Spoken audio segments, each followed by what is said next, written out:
How to repair Windows 8 operating system. Step 1.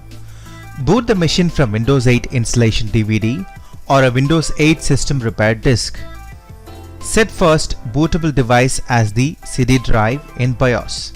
Once it has booted from it, the following screen will be shown. Click on the Next and Install Now screen will appear. Step 2. Click on the Repair Your Computer link right above the Microsoft copyright note at the bottom of the screen. The screen will not be shown if the machine is booted from a Windows 8 system repair disk. Move on to the next step. Step 3. Select Troubleshoot option. Step 4. Select Advanced option in Troubleshoot menu. Step 5. From Advanced options, click on Automatic Repair. Windows will try to repair your computer automatically.